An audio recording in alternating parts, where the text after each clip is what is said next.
Jezebel. If they get money, they buy newspapers and say they judged, we've overcome this curse. A curse that has not even started. Jezebel can put money in lying and blogging. N'agula ne babloga abo babloga babayita ba spin doctor akwata story yonna n'agikyusa. Amen. Akufuna ba doctor baziyuya ne bapanga ne bateekamu ebyabo. N'alimba abantu. And they lie the congregation that we've overcome. Omusango guwedde. Oh, they have judged and we are right. Simanya ono agenda kusasula. She's going to pay us. Kwegamba ebintu ebyokulimba limba. Things to lie people, you are bewitching them. But you cannot talk about the husband. But your biological children are dying of hunger. They don't have food at home. Your covenant wife stood up with you. Send them food. Give them meat. Maybe God will have mercy upon us and we will overcome having had mercy upon them. Na yet kwegamba nze neewuunya okimanyi nti waliwo enjawulo nnene nnyo wakati w'omukyala ne Yezeberi. There is a big difference between a wife and Jezebel. Kubanga gwe wafunisa omuwala olubuto. When Apostle impregnated a girl, mukyala mama Robina yakugamba labirira abaana. Mrs. Robina told you to take care of those children. Abaana be bazadde nga ye bamulese mu nyumba. The children that you bore when you had left her in a home. Yakugamba she told you take care of your blood. Though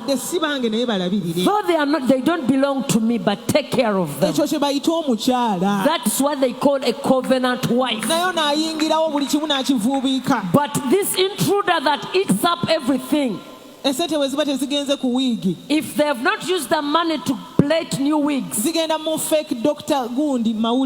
amen, they buy up the bloggers. And you wonder,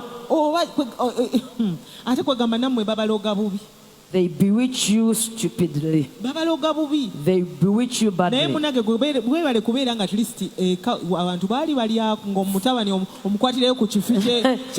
Thanks be to God that used to share pork with that son. Amen. My witchcraft was not so strong on me. Hallelujah. I can imagine imagining at home, eat silverfish. You go to daddy's office and you find those big plates of pork.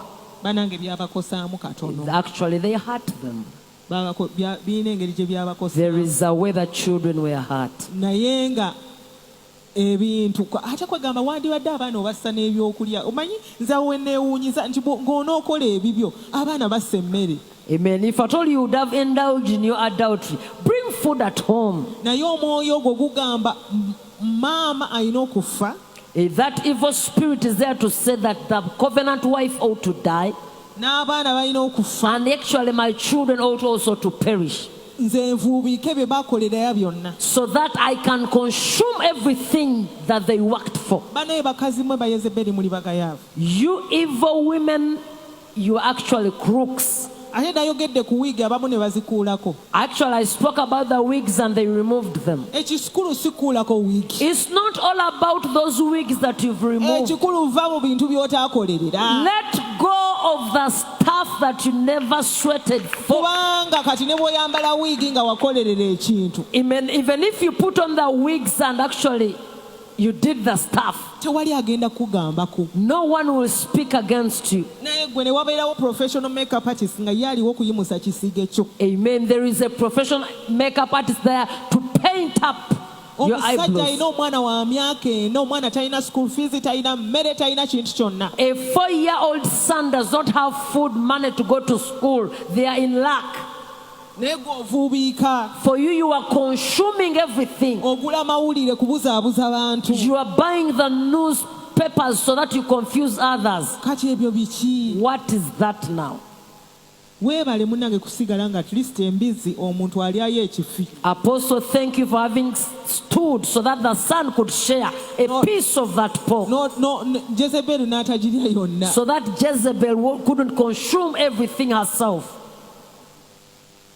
Naye Bayibuli egamba nti omuntu ono abeeramu atalabirira nnyumba ye, atalabirira baana be, atalabirira mukyala, nti abeera mubi nnyo okusinga omuntu atakkiriza. Amen. A person that does not take care of the family, the children, the wife is worse than an unbeliever.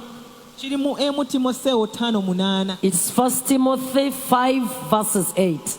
Abeera mubi nnyo. They are worse off. Kubanga bano abasajja mu nsi, the men in the world, abeera n'abakyala be bataano naye nga buli omu ayina amulabirira, abaana bonna basoma biki, ate mukyala mukulu asigala mukyala mukulu. Amen. They have their 5 women, they take care of the entire 5, the children and everything, the food at home, and the first lady is actually the first lady. She has that respect. Amen. They cannot subtract her things, they respect her. But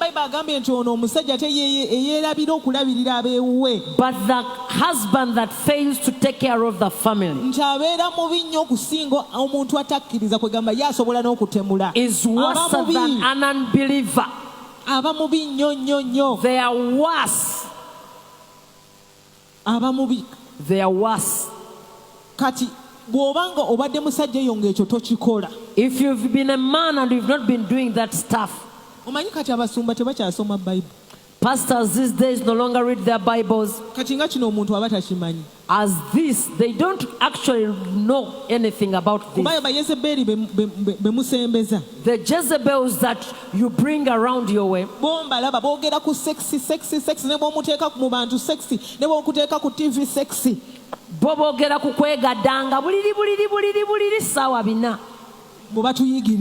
they are teaching us. You, the covenant wife, if she has 4 children, do you think they got them from the tree as avocado?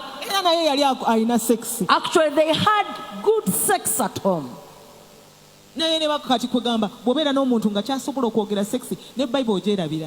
you have someone that all of they are consumed about sex, they talk about the bedtime, television, this soap, you forget about the word of God. Amen.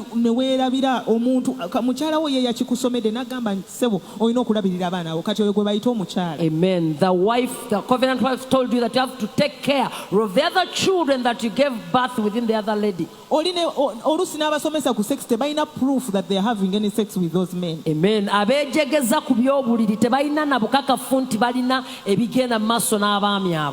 But the covenant wife has children. Amen. That means they had good sex. You can't say that she was left because she had nothing good that she did with that husband. This Bible, the person you are with, they are the people that ought to encourage you to read your Bibles and know better. Brethren, if you've not been taking care of your children, the Bible shows us that is worse than actually more than adultery. The Bible says that you are worse than the unbeliever. Start taking care of your own blood, your children. You won't actually be blessed. The other thing I've seen, the children that have been forsaken, God raises them to be mighty. Normally, God blesses them to be mighty. The ones that have been forsaken, they that don't share love of the dad, they that don't see the man, their father's money, God blesses them through. God has his own ways. Amen. It's so hard to understand him. Amen. It's so hard to understand him. Amen. Was there a moment where you had that thing had depressed you. You are walking with it. It's true. Amen.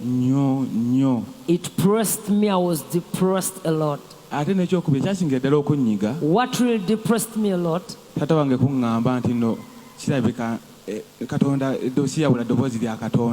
When my dad told me that I don't know how to separate the voice of God, I said, let me go. God, you'll find me and you'll do me gracious things wherever I'll end up to. In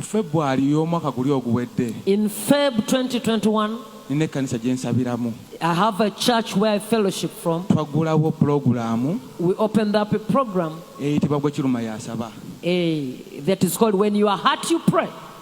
And that program, having preached, I come through and I lead prayers because I had a hurting heart. Hallelujah. The Bible said, if anyone is afflicted, let him pray. Amen. If I told you a depressed heart, pray.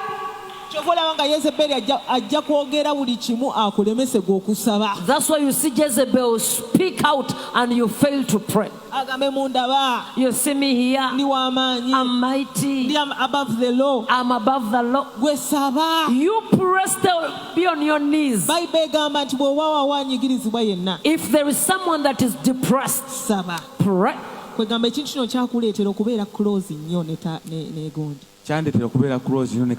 This thing brought me closer to God. God is the father to the fatherless, and he's the husband to the widows. That's what the Bible says. There is a time that you seek for a dad and to the fathers.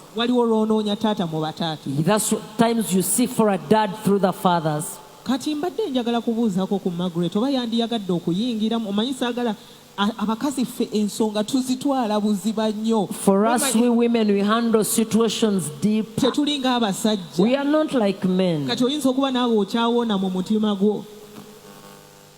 Neyanziza maama. I'm grateful, mommy, olwakadde kano ke tuli wano. For this opportunity that we are here.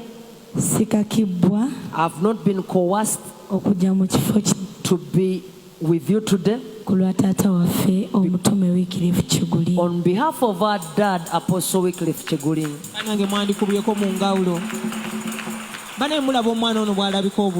Do you see how that daughter looks beautiful? First of all, I would like to thank Mommy Jessica for having introduced us on TV today. The truth is, the time my dad appeared here at Miracle Center and he met Pastor Jessica Kayanja, the truth, many things have changed in our family. Hallelujah.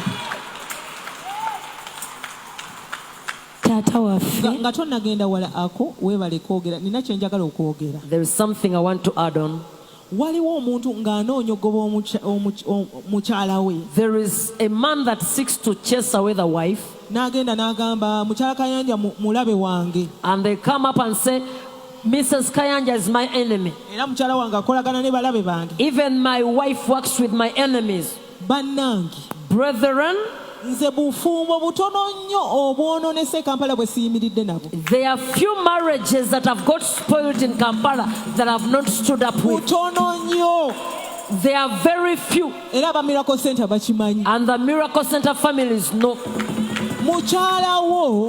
Your wife, you cannot belittle and abuse her on the pulpit, and you call her a thief, and she's a person that goes through menstruation all the time.